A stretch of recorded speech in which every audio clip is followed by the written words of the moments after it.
To say Muffin could be territorial was not a huge hyperbole. She might be small in stature, but in her mind, she had the attitude and build of a Tyrannosaurus Rex.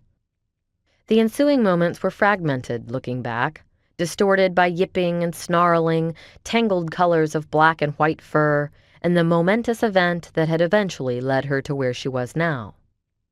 Apparently another dog had given Muffin reason to believe Marty was in danger, and she'd taken on the imagined challenge like a WWF champ. Marty's surprise at Muffin's flight to the ground was followed by her scream of shock when she saw the size of the dog that Muffin had decided to duel with.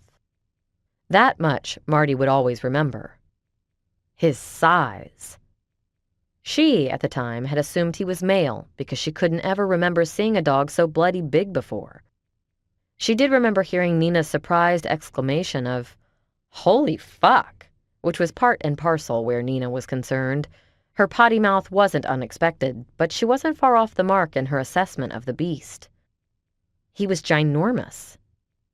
A deep black with slashes of blue highlights along his back only the true raven-haired possessed.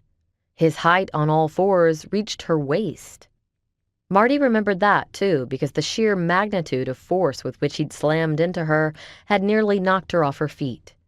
If not for Nina bracing her, she would have toppled over in her cute lavender heels.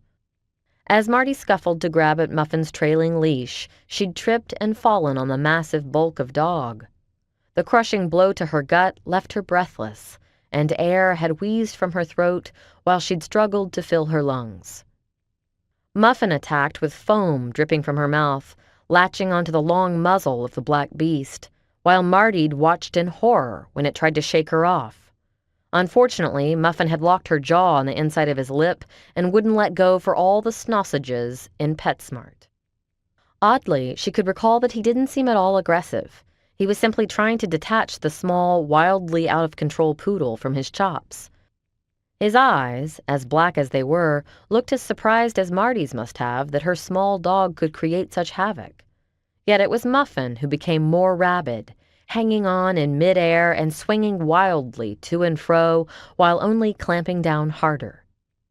She'd captured her prey, and she was going to restrain it and ride it to smack-down glory at all costs. Muffin's frantic yapping had sounded like shrieks, and her vicious snarling escalated, though muffled by the fact that she held the poor beast in her lion's grip. Marty's trembling hands had fumbled to grab at Muffin, while Nina and Wanda screamed for help, running in circles. With shaking hands, Marty managed to get a hold of Muffin's muzzle, trying to pry it off the larger dogs. The sudden nip to the meaty part of her hand between her index finger and thumb looked minimal, but felt like it came from jaws. It seared her flesh with a bolt of electricity that sizzled through her entire body, attacking her senses with flames of fire that licked at her veins.